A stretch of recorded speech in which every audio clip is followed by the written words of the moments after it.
Bonjour à tous pour cette émission spéciale rentrée de Samedi Aventure. Nous nous trouvons aujourd'hui en Norvège, à quelques centaines de kilomètres au nord-ouest de la capitale Oslo. Tout ceci pour suivre la 6e édition du rallye Paris-Cap Nord. C'est une aventure un peu particulière qui tient sa place dans le calendrier des conquérants de l'inutile. Particulière parce que son organisateur Philippe Boucher a décidé une bonne fois pour toutes de reléguer au second plan à la fois les chronomètres, montres et classements sans lendemain. Lui donne la priorité à la découverte de la faune, de la flore, à la rencontre des gens. Et pour ce faire, il force en quelque sorte les concurrents à s'embarquer avec caméra et magnétoscope. Pour le moment, les candidats se reposent un petit peu et mettent à profit leurs quelques minutes de repos pour admirer l'un des plus beaux fjords de Norvège, le Geiranger Fjord.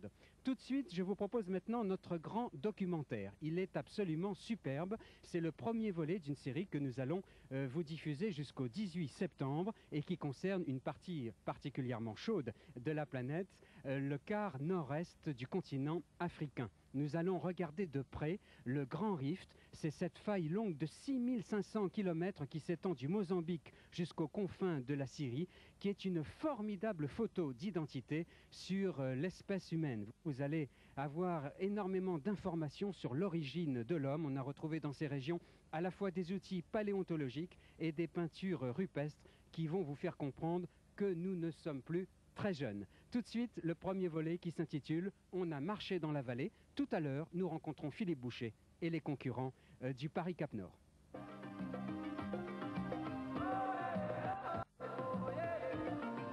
Dont vous pourrez voir la suite au cours des 2 prochains numéros de Samedi Aventure. Alors, si vous n'étiez pas là tout à l'heure, sachez que nous nous trouvons aujourd'hui en Norvège pour suivre la 6e édition du rallye Paris-Cap Nord. J'ai à côté de moi l'organisateur, le jeune organisateur bourré de talent qui a commis ce raid. Philippe Boucher, vous êtes en train d'apporter la démonstration en fait que monsieur tout le monde peut pratiquer l'aventure. Et oui, dès le départ, c'était ça l'idée du Paris-Cap Nord, c'est qu'il existe beaucoup de rallyes jusqu'à maintenant. Mais le problème, c'est que c'est réservé à certaines personnes. Ça coûte très cher, c'est pas évident de partir, ça prend du temps, il faut des voitures particulières. Donc dès le départ, le Paris-Cap Nord est ouvert à vraiment tout le monde. Donc que ce soit des personnes âgées qui ont jusqu'à 83 ans, c'était le record, des familles entières. On voit une famille avec 4 enfants cette année, donc qui viennent avec des voitures classiques. Donc ça part de la petite voiture au 4x4, la Fiat 500, la traction. Et donc l'idée, c'est que ces gens peuvent vivre une aventure, traverser des pistes, rouler le jour, la nuit, faire de la course d'orientation, marcher en montagne comme ici, mais tout en payant une petite somme et en ayant une possibilité de vivre une aventure qui, à mon avis, leur donne envie d'aller encore plus loin après, plus tard. Une autre chose qui est importante, Philippe, vous demandez aux candidats de s'embarquer avec des caméras et des magnétoscopes pour aller à la rencontre des autres. Voilà, ça c'est vraiment la grande règle du Paris-Cap Nord. Il faut qu'ils aillent, qu'ils aient un rôle de journaliste comme vous, qu'ils aillent rencontrer les gens qui vivent en Suède, Finlande, Norvège, Danemark. Donc essayer de les rencontrer, surtout de s'intéresser à ce qu'ils font et de faire des reportages. Tu restes avec nous, Philippe, et nous regardons maintenant les plus belles images, justement, de ce 6e Paris-Cap Nord, rubrique Actualité de l'aventure.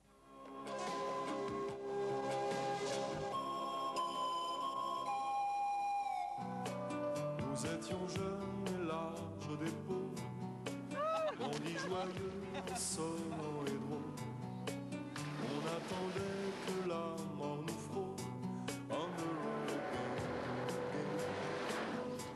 on the road again.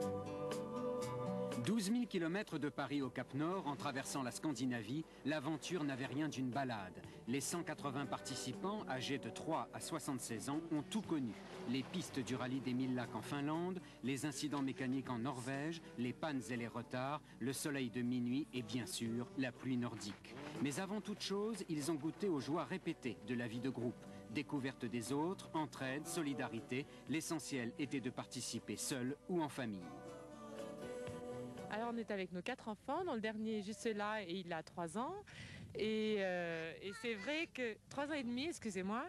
Et c'est vrai qu'ils participent à leur façon et ça c'est très sympa. Qu'avez-vous envie de leur apprendre à travers cette expérience ?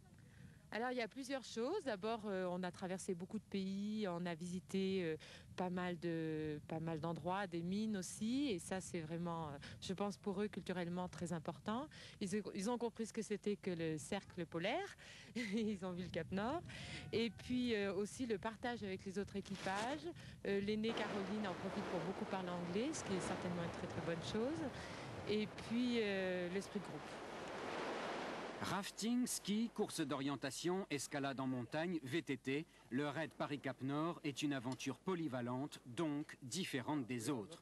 Ici, pas de classement ni de course, ce qui compte c'est de rencontrer les habitants, souvent pour leur demander le chemin, toujours pour les observer et les interroger sur leur mode de vie de tous les jours.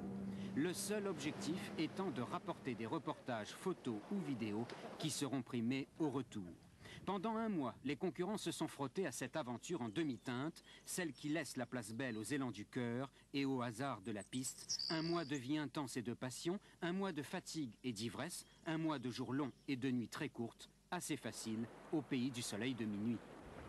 Quand je vous disais que le rallye Paris-Cap Nord est un raid particulièrement sportif. Alors, pour conclure cette émission, je n'ai pas résisté au plaisir de vous présenter ce superbe panorama de la ville de Lillehammer. C'est en effet là que se tiendront au mois de mars 1994 les Jeux Olympiques d'hiver. Nous sommes en ce moment même au sommet du tremplin de saut olympique, 120 mètres de hauteur. En bas, les skieurs atteindront à peu près la vitesse vertigineuse de 100 km/h. À mes côtés, Guy Gadil, c'est un des concurrents du rallye Paris-Cap Nord, voiture immatriculée 37. De quelle région s'agit-il? La région de la Touraine, de Tours. Alors Guy, nous vous avons beaucoup observé avec l'équipe de Samedi Aventure et vous êtes particulièrement sportif. Vous êtes venu pour le sport plutôt que pour l'aventure. Oui, tout à fait. On est venu pour faire quasiment tous les sports qui pouvaient se faire et on essayait de se donner à fond dedans.